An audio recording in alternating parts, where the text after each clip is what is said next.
இரண்டாவது நான் சொல்ல விரும்புகிற வார்த்தை, அந்த வார்த்தை எப்படி சொல்லுகிறது? அந்த இம்மானுவேல் உன்னோடு கூட வருகிறது. இம்மானுவேல் வார்த்தைக்கு இன்னொரு அர்த்தம் என்னவென்றால், he knows all your situations. முந்தின வார்த்தைகளை to relieve the confusion. அடுத்த குறிப்பு என்னவென்றால், to know every situations that you are going through. ரெண்டு வார்த்தை, he sees, இரண்டாவது he knows. இம்மானுவேல் பார்க்கிறார், இரண்டாவது கவனிக்கிறார், மூன்றாவது பதிலளிப்பார். வாசிக்கிறேன், கேளுங்கள். பார்க்கிறார், கவனிக்கிறார், பதிலளிப்பார். சங்கீதம் 10ஆம் அதிகாரத்துல பார்க்கும் கர்த்தர், he sees everything. இம்மானுவேல் அல்லவா, உன்னோடு கூட இருக்கிறவர், எல்லாவற்றையும் பார்க்கிறார். பாராமுகமா இருப்பதல்ல. he sees everything, he knows everything, he acts for you. வாசிக்கிறேன், நிறைய வசனம் உண்டு.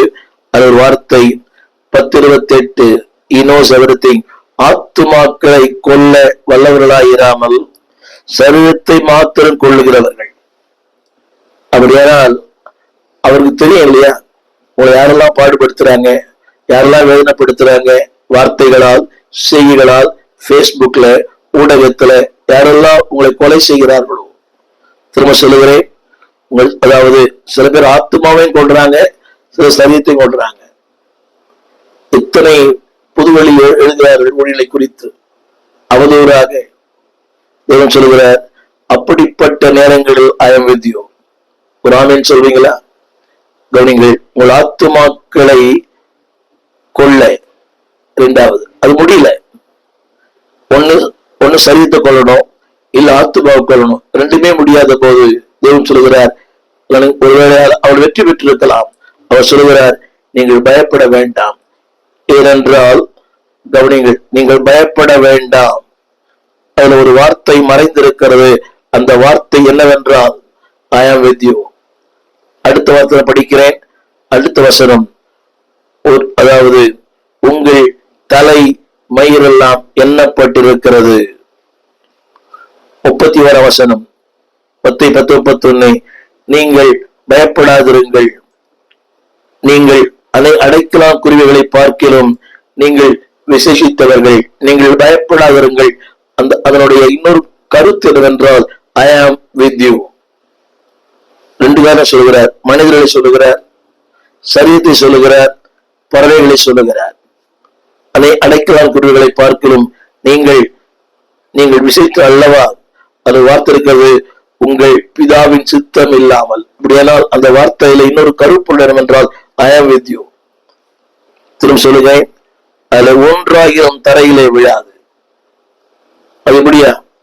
அப்படியானால் தாங்கி சுமக்கும் தேவன்.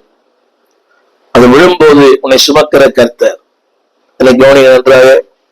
பல்லங்களை he knows, he sees every situations.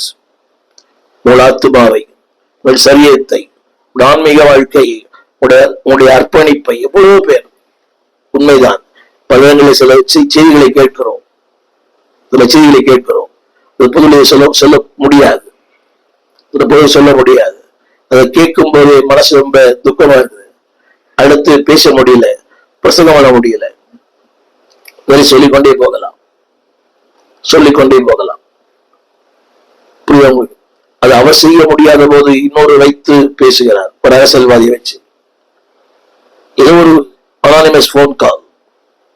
நான் இன்னார் பேசுகிறேன், இப்படி பண்ணுவேன். தேவன் சொல்லுகிறார், அப்படிப்பட்ட நேரங்களிலே நான் ஆரம்பத்தில் சொன்னேன், he sees everything, he knows everything. Emmanuel sees everything. Emmanuel எல்லாவற்றையும் பார்க்கிறார், இம்மானுவேல் எல்லாவற்றையும் அறிந்திருக்கிறார், இம்மானுவேல் செயல்படுவார். அத ஒரு நிச்சயத்தை சொல்லியிருக்கிறார். நீங்கள் அடிக்கிறது வார்த்தை 10:28, பயப்பட வேண்டாம். அடுத்து 10:29, ஒன்றும் கீழே தரையிலே விழாது. 10:29, 10:30, தலை மயிரெல்லாம் எண்ணப்பட்டிருக்கிறது. ஆங்கிலத்தில் வார்த்தை God has given the numbers. ஆங்கிலத்தில் God has given, அதாவது ஒவ்வொரு தலைமுடிக்கும் ஒரு எண்ணிக்கை கொடுத்திருக்கிறாராம். எத்தனை பெரிய மேன்மை! ஒரு நாளைக்கு எத்தனையோ கீழே கொட்டுது. God has numbered everything. என்னை கேட்டுக்கொண்டு நம்முடைய பிள்ளையே, இதையே அவர் எண்ணுவாரா? உன்னை என்னாது இருப்பாரா? இதையே அவர் வேல்யூ பண்ணுவார்னா உன்னை வேல்யூ பண்ண மாட்டேன். Numbers for each and everything of your hand. உன்னை தலைமுடி ஒவ்வொன்றுக்கும் ஒரு எண் கொடுத்திருக்கிறார். உங்களை மறப்பாரு. என்னை மறவாதவரே, என் நினைவாய் இருப்பவரே, ஒரு நாளும் மறப்பதில்லை. இம்மானுவேல் உங்களோடு கூட இருக்கிறார். நெருக்கத்தின் காலத்தில், துன்பத்தின் காலத்தில், மிரட்டலின் காலத்தில் சொல்லப்பட்டிருக்கிறது, உங்களை கொல்ல திட்டம் தீட்டுகிற சமயத்தில். அந்த வார்த்தை 2 முறை வார்த்தை வருது, கொல்ல கொள்ள. நீங்க நினைக்கலாம், எனக்கு அவர் அப்படி பண்ணிடுவார் இப்படி பண்ணிடுவார். இல்லை, இந்த இம்மானுவேல் உங்களோடு கூட இருக்கிறார். They cannot overtake your life. They cannot do any harm. இந்த வாழ்க்கையிலே தீமை செய்ய முடியாது. ஏனென்றால் இந்த இம்மானுவேல் உங்களோடு கூட இருக்கிறார். அவர் கூட இருப்பதே அந்த வார்த்தைக்கு அர்த்தமே to keep you, to protect you. Nobody can touch you. அந்த இம்மானுவேலுடைய நோக்கம் அதுதான். யாரும் தொட முடியாது. அடுத்த வார்த்தை சொல்லுகிற 6வது குறிப்பு, அன்பான தேவ பிள்ளைகளே, அந்த இம்மானுவேலோடு இருப்பது நீங்கள் பாவத்தில் விழாதபடி உங்களை பாதுகாத்துக் கொள்ள. எபிரேயர் சொல்லுகிறான், நம்மை சுற்றி நெருங்கி இருக்கிற பாவங்கள். நீங்கள் யோசிக்க வேண்டும், கடந்த நாட்களை விட நாட்களின் பாவத்தின் வலிமை அதிகம். ஒரு போன் ஓபன் பண்ணீங்கன்னா பாவங்கள் தான். உள்ள பாவத்தை போய் பார்க்க வேண்டும். இன்றைக்கு பாவம் நம்முடைய கைக்குள்ள இருக்கிறது. அந்த நாட்களை விட இந்த நாட்களில் பாவத்தினுடைய வீரியம் அதிகம். நான் எழுதுவதை கர்த்தரை அறிந்தேன். அன்றைக்கு இந்த அளவுக்கு பாவம் இல்லை, அதிகமான தொலைக்காட்சியும் இல்லை. ஒரே ஒரு பிளாக் அண்ட் ஒயிட் தூர்தர்ஷன், இத்தனை சேனல்கள் கிடையாது. அதாவது அதிகமான பாவத்துக்கான வாய்ப்புகள் இல்லை. கைபேசி இல்லை, இந்த அளவுக்கு டாஸ்மாக் கடை கூடவே இல்லை. இன்றைக்கு புதிய புதிய சாதனங்கள், புதிய புதிய கருவிகள், புதிய புதிய போதை வஸ்துக்கள், புதிய புதிய நம்மை இழுக்கிற பல சக்திகள். இதற்கு அடிமையாகாத மக்கள் யாருமே இல்லை. 100க்கு 90 பேர் அடிமையா இருக்கிறாங்க. ஒரு சின்ன கேள்வி, திருச்சபைக்கு போகிற தேவ பிள்ளையே, உங்களுக்கு இந்த சீரியல் விடுதலை இருக்கிறதா? சீரியல் ரீல், இந்த ஆபாச படங்கள், இதுல உங்களுக்கு விடுதலை இருக்கிறதா? நீங்கள் அதை விட்டு விலகினால் உங்களை பின்தொடர்ந்து கொண்டே இருக்கிறது. ஒரு விளம்பரம், அந்த விளம்பரத்துக்கு பின்னாக ஒரு மோசமான ஒரு காட்சி. எல்லாம் இந்த விளம்பரத்துக்கு பின்னால அடுத்ததான் வருது. அது ரொம்ப அந்த மன உறுதி, தேவ கிருபை, ஆவியான பலம் இல்லாவிட்டால் அதை மேற்கொள்ள முடியாது. அப்படிப்பட்ட நேரங்களில் இம்மானுவேல் உங்களோடு கூட இருக்கிறார். நான் சொல்ல வந்த அடுத்த குறிப்பு என்னவென்றால் 6வது குறிப்பு, to keep you pure and not to fall in sin. உன்னை பரிசுத்தவானாய் பாதுகாத்துக் கொள்ளத்தான் இம்மானுவேல் வந்தார். To keep you pure. ரொம்ப கடினம், சொல்ல முடியுமா? ஐ எம் பியூர், நான் சுத்தமெல்லாம் இருக்கிறேன். பேச்சிலே சுத்தம், பார்வையிலே சுத்தம், எண்ணங்களிலே சுத்தம், சொல்ல முடியுமா? இம்மானுவேல் உன்னோடு இருப்பது காரணமே to make you pure and to not to sin. நீ பாவம் செய்யாதபடி உன்னை பரிசுத்தமானாய் காத்துக் கொள்ளத்தான் இம்மானுவேல் உன்னோடு கூட இருக்கிறார். படிக்கிறேன், கேளுங்கள் அந்த வார்த்தை. எபிரேயர் 2:18. ஆதலால் அவர்தாமே சோதிக்கப்பட்டு பாடுபட்டதினாலே. அடுத்த வார்த்தை, சோதிக்கப்படுகிறவர்களுக்கு உதவி செய்ய வல்லவராக இருக்கிறார். அந்த வார்த்தை எங்கள் பலமுறை வாசித்திருக்கலாம். அப்படியானால் தூரத்திலிருந்து உதவி செய்யவில்லை, பக்கத்திலிருந்து. திரும்ப படிக்கிறேன். சோதிக்கப்படுகிறவர்கள் பாவத்தினால், சூழ்நிலைகளால், பிரச்சனைகளால். சோதனை பல இடங்கள்ல வரும். சில இடங்கள்ல நாம தேடி போறோம், அது தானா வருது. சோதனைக்கு பல காரணங்கள் உண்டு, நாமே அதை தேடி போறோம், அது நம்மை தேடி வருகிறது. ஆனால் தேவன் சொல்லுகிறார், அதிலிருந்து உதவி செய்ய அந்த இம்மானுவேல், அந்த உதவி தேவனோடு கூட இருக்கிறார். உதவி செய்ய உன்னோடு இருக்கிறார். எப்படிப்பட்ட நேரங்கள்? சோதனையின் நேரங்கள், பாடுகளின் நேரங்கள். இந்த வார்த்தையை கவனிக்க வேண்டும். திரும்ப சொல்லுகிறேன், to keep you pure, not to fall in sin. நீ பாவத்தில் விழாதபடி. அது திரும்ப படிக்கிறேன். சோதிக்கப்படும் போது, பாடுபடும் போது உங்களுக்கு உதவி செய்ய இம்மானுவேல் உங்களோடு கூட இருக்கிறார். இவர்தான் இம்மானுவேல். உதவி செய்கிறவர், குற்றப்படுத்துகிறவல்ல, விமர்சிக்கிறவல்ல. இன்னைக்கு பாருங்களேன், விழுந்து போனால் அவனை கல்லறிகிற சகோதரனாகிய ஆபேல் எங்கே எனக்கு தெரியாது. இதான் உலகம். அவனுக்கு நான் காவலாளியோ? யோசித்து பாருங்கள். இப்படிப்பட்ட உலகத்துல தேவன் சொல்கிறார், உனக்கு உதவி செய்ய ஆல் த டைம்ஸ். 24/7 24 மணி நேரமும் 7 நாட்களும் 365 நாட்களும் உதவி செய்ய. வேற எவரிவார், எந்த மூலையில் இருந்தாலும் உதவி செய்யும் ஒரு இம்மானுவேல். இந்த கொடுக்கிற தலைப்பு என்னவென்றால், கவனிங்க, டு கீப் யூ பியூர். உன்னை சுத்தமானாய் காத்துக் கொள்ளத்தான் இம்மானுவேல் கூட இருக்கிறார். விழுந்து விடாதபடி, குயில் விழாமல், பாவத்தில் விழாமல், அசுத்தத்தில் விழாமல், கண்ணியில் விழாமல், மறைவான வலைகளுக்குள்ளே சிக்கிக் கொள்ளாதபடி, டு கீப் யூ பியூர். வசனத்தை படிக்க கேளுங்க. சோதிக்கப்படும் போது, பாடுபடும் போது, அவர் கவனிங்க, சோதிக்கப்படுகிறவர்களுக்கு அவர் கிரிட்டிசைஸ், குற்றப்படுத்துவதில்லை. மதியினரே முட்டாள், நவர், அதை ஊரெல்லாம் தூற்றி திரிவதில்லை. ஒரு பலவீனம் இருக்கும் போது அதை ஊரெல்லாம் தூற்றி தெரிவது. ஆனால் என் பலவீனத்திலே எனக்கு உதவி செய்கிற ஒரு கர்த்தர், அவர்தான் இம்மானுவேல். அடுத்து 7வது குறிப்பு, என் வாழ்க்கையை கட்டுப்படுத்தும் Emmanuel. Is the one who controls my life. பல நேரங்களில் நம்ம வாழ்க்கையில கட்டுப்படுத்தப்பட முடியாத ஒரு காரியங்கள். He speaks us to keep you gracious and in control. பல நேரங்களில் நம்ம ஆண்டு சபைக்கு தான் போறோம், ஜெபிக்கிறோம். ஆனா பல நேரங்களில் we lose our control. பேச்சுல கண்ட்ரோல் இல்லை, செய்கிற கண்ட்ரோல் இல்லை. கேட்டா எனக்கு எப்படி நடந்தது தெரியவேன்னு சொல்றோம். அப்படிப்பட்ட நேரங்களில் இம்மானுவேல் உங்களோடு கூட இருக்கிறார். வார்த்தையை படியுங்கள்.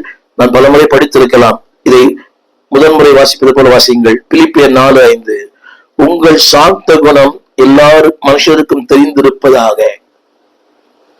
கடினம். எவ்வளவு சாந்த சொருபியா இருந்தாலும் we lose our temper. மோசே எவ்வளவு பெரிய மனிதா இருந்தாலும் அந்த சூழ்நிலைகளில் நம்ம சாந்தம் போயிடுது. அடுத்த வார்த்தை, கர்த்தர் சபியமா இருக்கிறார். இது 2 இணைத்து படிங்கள். எவ்வளவு அழகான வார்த்தை, பலமுறை படித்திருக்கலாம். கர்த்தர் சபியமா, இம்மானுவேல் கூட இருக்கிறார். எனவேதான் அந்த சாந்த குணம் நல்லா கவனிக்க வேண்டும். We lose our control. நான் சொல்லுகிற வார்த்தை, டு கீப் யூ கிரேசியஸ், உன்னை ஒரு தனித்தன்மை வாய்ந்தவனாய், டு கீப் யூ கண்ட்ரோல்.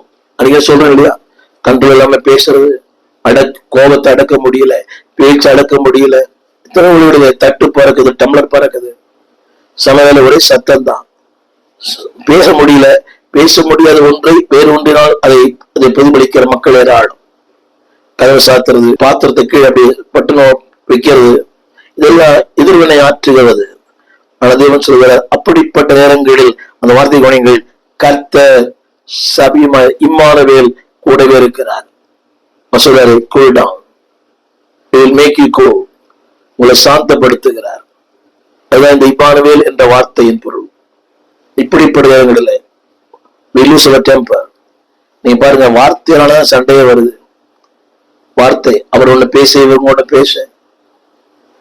தேவன் சொல்றார், இம்மானுவேல் கூட இருக்கும் போது அந்தாவிலே உடைய கோபங்கள் மாறும். சாந்த குணம் அது நிறைய பேருக்கு இருக்குதான்னு தெரியல. மோசைக்கும் சாந்த குணம் உள்ளவர் தான். அவரும் ஒரு நாள் கோவப்பட்டார். ஆனா மக்களுக்கு சொல்றாங்க, ஏன் இப்படி கோவப்படுறீங்க, அது ஒரு கேரக்டர்ன்றாங்க. சும்மா இதை சொல்லி நீங்க அடுத்தவங்க காயப்படுத்தக்கூடாது.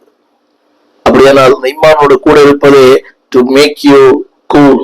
நான் படிக்கிறேன், கேளுங்கள். அதுல சொல்லப்பட்ட வார்த்தை, அன்பானுடைய, to make your life control.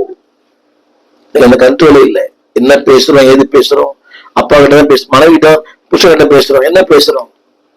அதே குடும்பங்கள் அவர்கள் பயன்படுத்துகிற வார்த்தைகள் தடித்த வார்த்தைகள், கடினமான வார்த்தைகள். அந்த இம்மானுவேல் கூட இருப்பாரானால் தடித்த வார்த்தைகள் வராது. மென்மையான வார்த்தைகள், மேன்மையான வார்த்தைகள் உடைய வாழ்க்கையில வரும். 8வது குறிப்பாக நான் சொல்ல விரும்புகிறேன், இம்மானுவேல் உங்களோடு கூட இருப்பது, அன்பானவர்களே, தனிமையின் நேரங்கள், தோல்வியின் நேரங்கள், இல்லாமை நேரங்கள். 2 தீமோத்தேயு 4:17, கர்த்தரோ எனக்கு துணையாக நின்றார். இங்கே பவுல் சொல்லுகிறார், எல்லாரும் விட்டு போய்விட்டார்கள், உறவுகள் போனது, நண்பர்கள் போனார்கள், என்னோடு இருந்து எல்லாரும் போயிட்டாங்க. கர்த்தரோ எனக்கு துணை என்றார். The Emmanuel is there. அந்த வார்த்தையின் பொருள் என்னவென்றால், the God is with us in the times of loneliness, lonely hour. சில நேரங்களில் ஒரு தனிமை நேரங்கள் நீங்க பார்த்திருக்கலாம். தனிமை நேரங்கள் இது கடந்து போன மக்கள் ஏராளம். அந்த தனிமை நேரங்களில இம்மானுவேல் இருக்கிறார். வாசிக்க கேளுங்கள். கர்த்தரோ எனக்கு துணையாய். அந்த இம்மானுவேல் என்னோட துணையா இருந்தான். தனிமையிலே தோழனாய், தனிமையிலே நண்பனாய், தனிமையிலே தோள் கொடுக்கிறவராய், தனிமையிலே எனக்கு எல்லாவற்றுக்கும் எல்லாமாய். அந்த வார்த்தை படிக்க, கர்த்தரோ எனக்கு துணை நின்றார். எங்க தெரியுமா? எங்க தெரியுமா? யார் மத்தியிலே? புறஜாதிகளுக்கு மத்தியிலே, சிங்கத்தின் வாயிலிருந்து. ஆமென். கர்த்தரோ is there. The meaning, the Emmanuel is to with you in the times of loneliness. சில பேர் அது புரியுறது இல்லை. இன்றைக்கு மக்கள் இருக்கிறாங்க, பிள்ளைகள் இருக்கிறாங்க. ஒரு நாள் வரும், இதை கேட்டுக்கொண்டிருக்கிற அன்பான பெற்றோர்களே, alone, யாரும் இல்லை, எனக்கு யாரும் இல்லை. அந்த நேரங்களிலே இம்மானுவேல் உங்களோடு கூட இருக்கிறார். இந்த வார்த்தை படிக்கிறேன். கர்த்தரோ, கர்த்தர் அல்ல, கர்த்தரோ எனக்கு துணை நின்றார். யாருக்கு மத்தியில? சிங்கத்தின் வாயிலிருந்து. ஏன் தெரியுமா? ஏன் தெரியுமா? அவர் சித்தம் நிறைவேற. அந்த வார்த்தை படிக்கிறேன். அவருடைய வார்த்தை என் மூலமாய் நிறைவேற்றுவதற்காக. ஆரம்பத்துல சொல்றேன், டு ஃபுல்ஃபில் ஹிஸ் மிஷன். என்னுடைய இந்த 8வது குறிப்பு என்னவென்றால், தனிமையின் நேரங்கள். 2 தீமோத்தேயு 4:17. 9வது குறிப்பு, அன்பான கர்த்தருடைய பிள்ளைகளே, அந்த இம்மானுவேல் என்னோடு கூட இருக்கிறார். அவர் தெரிந்து கொண்ட ஒன்றை என் வாழ்க்கையில் நிறைவேற்றும்படியாக. வசனத்தை வாசிக்கிறேன். அந்த ராத்திரியிலே, அப்போஸ்தலர் 18:9, அந்த ராத்திரியிலே கர்த்தர் பவுலுக்கு தரிசனமாகி, எங்கும் குழப்பம், எங்கும் அமளி, எங்கும் சப்தம், எங்கும் விரோதங்கள். அந்த ராத்திரியிலே கர்த்தர் பவுலுக்கு தரிசனமாகி, நீ பயப்படாமல் பேசு, மௌனமாயிராதே. அந்த இம்மானுவேல் கூட இருப்ப நோக்கம் தெரியுமா? டு மேக் யூ ஸ்ட்ரென்த், உன்னை பலப்படுத்த, உனக்கு உதவி செய்ய. அந்த ராத்திரியிலே யோசித்து பார்த்தீங்களா? பகல் நேரத்துல கூப்பிட்டாலே யாரும் வரமாட்டாங்க. அந்த ராத்திரியிலே உன்னோடு கூட இருக்கிற இருளான நேரம், அந்த இருள், the times of darkness, அந்த இருளிலே உனக்கு தரிசனமாகி 2 வாசம், நீ பயப்படாமல் பேசு, கூட இருக்கிறவர். அடுத்து சொல்கிறார், மௌனமாயிராதே, நான் உன்னோடு கூட இருக்கிறேன், உனக்கு தீங்கு செய்யும்படி ஒருவனும் உன்மேல் கை போடுவதில்லை. இந்த பட்டணத்தில் எனக்கு அநேக ஜனங்கள் உண்டு. நீ படித்திருக்கலாம், பல கான்டெக்ட்ல படித்திருக்கலாம். இந்த கான்டெக்ட்ல படிங்க. உன்மேல் ஒருவனும் கை போடுவதில்லை, நான் உன்னோடு கூட இருக்கிறேன். கவனிங்க, அந்த கருத்து என்னவென்றால், ஒரு கொடுக்கப்பட்ட வேலை, நீ சொல்லுங்கப்பட்ட நோக்கம். கவனிங்கள், the service and your choice. எதற்காக தெரிந்து கொண்டாரோ, பயப்படாமல் பேசு, மௌனமாயிராதே, உன்னோடு கூட இருக்கிறேன், உனக்கு தீங்கு செய்யும்படி ஒருவனும் உன்மேல் கை போடுவதில்லை. இந்த பட்டணத்தில் எனக்கு அநேக ஜனங்கள் உண்டு. அன்பானவர்களே, சில நேரங்களில் நமக்கு ஒரு குழப்பம். மக்கள் வருவாங்களா? மனம் திரும்புவாங்களா? சபைக்கு ஆட்கள் வருவாங்களா? தேவன் சொல்லுகிறார், எனக்கு அநேக ஜனங்கள் உண்டு. என்னை கேட்டுக்கொண்டிருக்க அன்பு ஊழியர்களே, நினைக்கலாம், விட்டு போயிடலாமா, இல்ல வேற மாதிரி பண்ணலாமா, ஒருவேளை மெய்ப்பராருக்கு சுவிசேஷம் மாறிடலாமா? தேவன் சொல்கிறார், நீ இருக்கிற இடத்துல அநேக ஜனங்களை கர்த்தர் வைத்திருக்கிறார். இம்மானுவேல் சொல்லுகிறார், நான் உன்னோடு கூட இருக்கிறேன். இம்மானுவேல், உன்னோடு கூட இருக்கிறேன், நீ பயப்படாமல் பேசு. இந்த இம்மானுவேல் என்ற வார்த்தையின் பொருள் என்னவென்றால், அன்பானவர்களே, உன் அழைப்பு, உன்னுடைய ஊழியம் உன் மூலமாக நிறைவேற்றும்படி விரும்புகிறார். நல்ல கவனிங்க, உன் ஊழியத்தை, உன் அழைப்பை நிறைவேற்ற விரும்புகிறார். அவர் சொல்லுகிறார், ஒருவரும் தீங்கு செய்வதில்லை, உண்மையில் கை போடுவதில்லை. இந்த பட்டணத்தில் எனக்கு அநேக ஜனங்கள் உண்டு. I have a mission for you. நான் தெரிந்து கொண்டேன், நோக்கத்தை நிறைவேற்ற அநேக ஜனங்களோடு தருவேன். அதை வசந்திக்கிறங்க. உண்டு, சற்று மாற்றி சொல்ல, நம்பிக்கை உண்டு, எதிர்காலம் உண்டு, செழிப்பு உண்டு, வாழ்க்கை உண்டு, வாய்ப்புகள் உண்டு, எல்லாமே உண்டு, ஆரோக்கியம் உண்டு. கவனிங்கள், தேவைகள் அங்கே இருக்கலாம், தேவைகள் சந்திக்கும் தேவன் உண்டு. உண்டு, தரிச எல்லாமே உண்டு.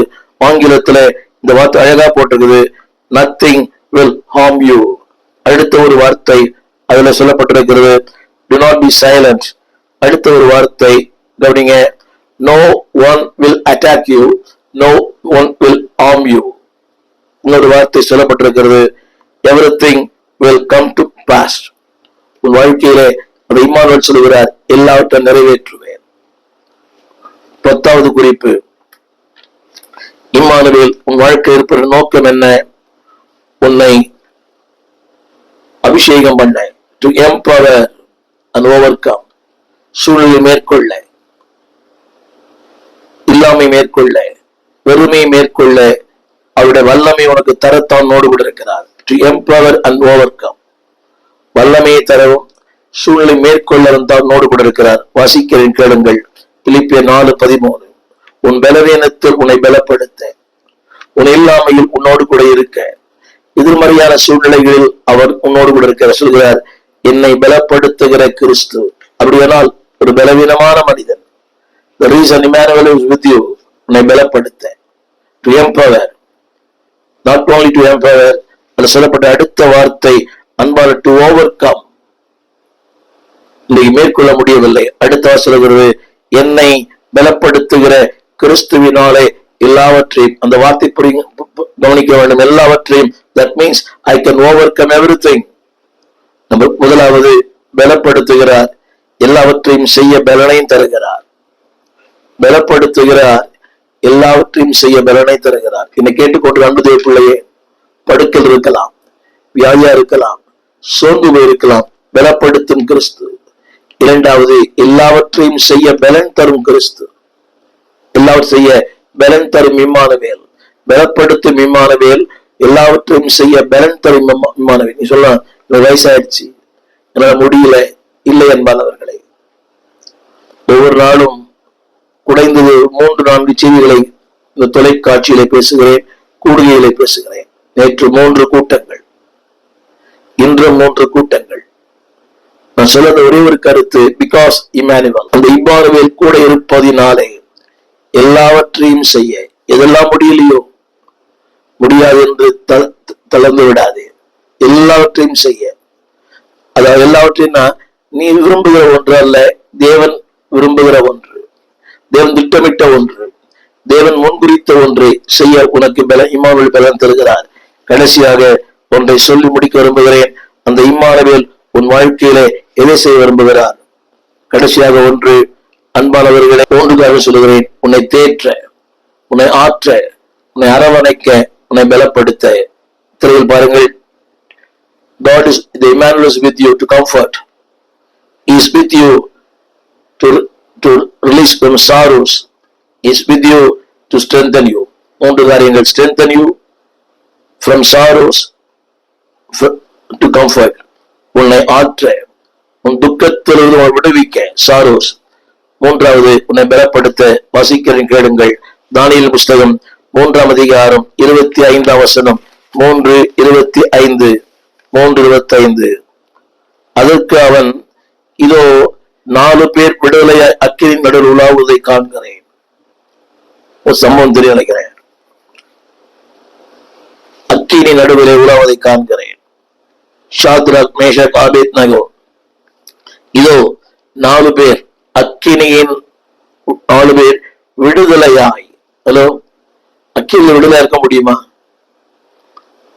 சின்ன ஒரு தீப்பொறி பட்டாலே நடுங்குகிறது, ஓடுகிறோம், அங்கும் இங்கும் அலை பாய்கிறோம். ஒரு சின்ன தீப்பொறி பட்டாலே அது ரொம்ப விடுதலையாய். அடுத்து ஒரு சேதம் இல்லை. அடுத்து அந்த ஆள் தேவபக்தனுக்கு ஒப்பாய் இருக்கிறது என்றான். தோல்வி நினைக்கிறேன், துன்பம், வேதனை, கண்ணீர். தேவன் சொல்லுகிறார், நான் கூட இருக்கிறேன். அக்கினியின் நடுவில் இம்மானுவேல் இஸ் தேர். அது மட்டுமல்ல, சேதம் வராமல், அது மட்டுமல்ல, உன்னை பாதுகாக்க. 3 சொல்லுகிறேன், strengthen you, to comfort you. 2வது, to make you joy, உன்னை மகிழ்ச்சியாக்க, உன்னை பலப்படுத்த, உன்னை ஆற்றி தேற்ற. அந்த வார்த்தைக்கு நீங்கள், நான் அந்த உலாவதை காண்கிறேன். ஒரு தெளிவான பார்வை, குழப்பம் இல்லையா? ஒரு தெளிவு, ஒரு உறுதி. காண்கிறேன். யோபு சொன்னான், நிச்சயித்திருக்கிறேன், நானே பார்ப்பேன். ஐ நோ, தமிழ் அறிந்திருக்கிறேன். இங்க சொல்கிறார், நான் காண்கிறேன். அடுத்து, ஒரு சேதம் இல்லை. என்னை கேட்டுக்கொள்ள தேவ பிள்ளைகளே, அக்கினி நடுவிலே, சிங்கத்தின் கெபியிலே, சிறைச்சாலைக்குள் எந்த நிலையில் இருக்கலாம், பாட்டெல்லாம் பாடுறோம். சங்கிலில் நிரந்தரம் இல்லை. சிறைச்சாலைகள் நமக்கு ஒன்றும் செய்யாது. உண்மைதான், சிங்க கெபியோ எல்லாம் உண்மைதான். ஆனா அந்த நேரங்களிலே, சில நேரங்களிலே we forget இம்மானுவேல். அவர் சொல்கிறார், சிங்கத்தின் கெபியிலும் அக்கினி நடுவிலும் உன்னோடு கூட இருக்கிறேன். to for what? to comfort you, to what? to strengthen you. 2வது, உன் துக்கத்திலிருந்து உன்னை விடுவிக்க. 43:2 ஏசாயா, தண்ணீர்களை கடக்கும் போது உன்னோடு இருப்பேன். இம்மானுவேல். ஆறுகளை கடக்கும் போது உன்மேல் புரளுவதில்லை. இம்மானுவேல் கூட இருக்கிறார். அக்கினி நடக்கும் போது வேகாதிருப்பாய். அக்கினி சுவாலை உன்மேல் பற்றாது. அன்பானது பிள்ளையே, உன் கலக்கத்தில், உன் கண்ணீரில், உன் வேதனையில், உன் துயரத்தில் உன்னோடு கூட இருக்கிறார். சிங்கத்தின் கெபியிலே, அக்கினி சூளையிலே. அன்பானவர்களே, நீ தனிமையிலே வாழும் போது உன்னோடு கூட இருக்கிறார். இந்த வசனத்தை எல்லாம் தெரிந்த வசனம். மார்த்தாள், மரியாள், லாசரு. துன்பத்தின் மத்தியில் வாழ்கிற குடும்பம், இழப்பின் மத்தியில், ஏமாற்றத்தின் மத்தியில். வேதம் சொல்கிறது, யோவான் 11:35, இயேசு கண்ணீர் விட்டார். அப்படி அந்த துன்பத்தினோட அவர் இருக்கிறாரே. Is the partaker in your sorrows. உன் துன்பத்தில் பங்கு பெறுகிறார். என்னை கேட்டுக்கொண்டு இந்த இம்மானுவேல் ஒரு 10 காரியங்களை வேகமாய் சொல்லி முடிக்க விரும்புகிறேன். கவனமாய் திரும்ப கேட்கிறேன்.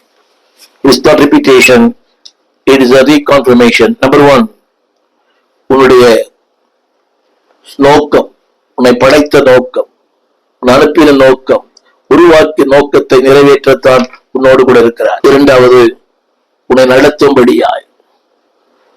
3வது, பள்ளத்தாக்கிலும் இருளிலும் உன்னோடு கூட இருந்து உன்னை விடுவிக்கும்படியாய். 4வது, குழப்பமான நேரங்கள், நிச்சயமற்ற நேரங்கள் இம்மானுவேல் கூட இருக்கிறார். 5வது, அன்பானவர்களே, ஒரு சூழ்நிலை அறிந்திருக்கிறார். He knows the situations where you are going through. உன்னை கொள்ளுகிறவர்கள், எதிர்க்கிறவர்கள், நிந்திக்கிறவர்கள், அவர் சொல்லுகிறார், ஒன்றும் சேதப்படுத்த முடியாது. உன்னோடு கூட, உன் சூழ்நிலையிலே உன்னோடு கூட இருக்கிறார். 6வது, அன்பானவர்களே, உங்களை வழுவாமல் பாதுகாக்க, பாவம் உங்களை மேற்கொள்ளாமல் இருக்க உங்களோடு கூட இருக்கிறார். 7வது, அன்பானவர்களே, வாழ்க்கையின் சூழலை கட்டுப்படுத்த, உங்களை ஒரு சாந்த குணம் உள்ள மனிதனாய் மாற்ற கர்த்தர் செய்யுமா இருக்கிறார். 8வது, உன் தனிமையிலே உன்னோடு கூட இருக்கிறார். வசனம் சொன்னேன், கர்த்தரோ எனக்கு துணை நின்றார் தனிமையில். 9வது, அவர் அழைத்த நோக்கம், அவருடைய சித்தம், அவருடைய தீர்மானம் உன்னை நிறைவேறும்படியாய். 18:9 அப்போஸ்தலர் நடபடியிலே வாசித்தேன். 18:9 அந்த வார்த்தை இப்படி சொல்லுகிறது, அந்த வார்த்தை, உனக்கு ஒருவனும் தீங்கு செய்ய முடியாது, ஒருவனும் உண்மையில் கை போட முடியாது. Emmanuel is with you. கடைசியாக, சிங்கத்தின் நடுவிலும், அக்கினி சுவாலையிலும், மரணத்தின் துக்கத்திலும், துக்கம், இழப்பின் ஏமாற்று மத்தியிலும் அந்த இம்மானுவேல் உங்களோடு கூட இருக்கிறார். எனவே இந்த கிறிஸ்துமஸ் நாட்களில அந்த இம்மானுவேல் உங்களோடு கூட இருந்து எல்லா சூழ்நிலையும் உங்களை நடத்த உங்களுக்காக ஜெபிக்கிறேன். ஆற்றும் இம்மானுவேல், தேற்றும் இம்மானுவேல், அரவணைக்கும் இம்மானுவேல், பலப்படுத்தும் இம்மானுவேல், என்னை பாதுகாக்கும் இம்மானுவேல், எல்லா நேரங்களிலும் என்னுடைய அந்த சுபாவங்களை கட்டுப்படுத்தும் இம்மானுவேல், சாந்தம், கேரக்டரை மாற்றுகிற இம்மானுவேல் உங்களோடு இருப்பாராக. செய்திகளை கேளுங்கள். இந்த செய்தி ஆசுமா இருக்குமையானால் அடுத்த அனுப்பி தாங்குங்கள். உங்களுக்கு ஜெபிக்க விரும்புகிறேன். இந்த கிறிஸ்துமஸ் நாட்களிலே கிறிஸ்து பிறப்பின் நோக்கம் உங்கள் நிறைவேற தேவன் தாமே கிருபை செய்வாராக. ஜெபிப்போம். வானத்தையும் பூமியும் படைத்த நல்ல ஆண்டவரே, தேவன் மனிதனானார், மனிதனை தேவனாய் மாற்றும் பொருட்டு the Son of God became a Son of Man in order to transform the Son of Man to become a Son of God. ஆண்டவரே, தேவ மனிதனை ஆண்டவரே உலக மனித தேவ மனிதனாய் மாற்ற பூமிக்கு வந்தீர். ஆண்டவரே, விண்ணின் புத்திரன் மண்ணின் புத்திரனானீர். இந்த மண்ணின் புத்திரனை விண்ணின் புத்திரனாய் மாற்ற தேவகுமாரன் மனுஷகுமாரனானீர். மனுஷகுமாரனை தேவகுமாரனாய் மாற்ற அந்த இம்மானுவேல் நான் கேட்ட இந்த எல்லா குறிப்புகளிலேயும் எங்களோடு இருக்கிறீர். சிங்க கபியிலே, அக்கினி சூளையிலே, தீங்குக்கு மத்தியிலே, மரணத்தின் மத்தியிலே, இருளின் மத்தியிலே, பள்ளத்தாக்கின் மத்தியிலே, கொலை செய்கிற மக்கள் மத்தியிலே இம்மானங்களோடு கூட இருந்து இதை கேட்க ஒவ்வொருடைய வாழ்க்கையிலையும் இந்த செய்திகளை மெய்ப்பொருளாய் மாற்றும், நிறைவேற்றி தாரும். கிறிஸ்துமஸ் நாட்களில் பிள்ளைகள் வாழ்க்கையில மகிழ்ச்சியும் ஆனந்தமும் பாதுகாப்பும் எல்லாவற்றுக்கும் மேலாக the plan of God, the purpose of God, the promise of God, தேவ நோக்கம், தேவ சித்தம், தேவ வாக்குத்தத்தம் நிறைவேறுவதாக ஆசீர்வதியும் ஆசீர்வாதமாய் மாற்றும். ஆண்டவர் இயேசுவின் நாமத்தில் நல்ல பிதாவே, ஆமென். அன்பான தேவ பிள்ளைகளே, இந்த கிறிஸ்துமஸ் காலங்கள் மகிழ்ச்சியின் காலங்களாக, பாதுகாப்பின் காலங்களாக, தேவனோடு இணைந்து செயல்படுகிற காலமாக, எல்லாவற்றுக்கும் மேலாக அவருடைய சித்தத்தை நோக்கத்தை நிறைவேற்றுகிற கிறிஸ்துமஸாக இந்த கிறிஸ்துமஸ் மாற உங்களுக்கு ஜெபிக்கிறேன். God bless you.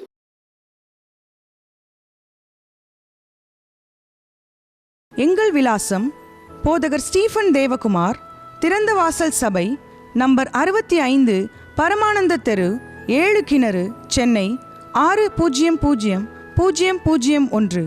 தொடர்புக்கு 9841839287. மேலும் 0444318330. எங்கள் மின்னஞ்சல் stephenopendor@gmail.com. எங்கள் தேவ செய்திகளை யூடியூப் சேனலில் பார்த்து பயனடையுங்கள். தேவன் உங்களை ஆசீர்வதிப்பாராக.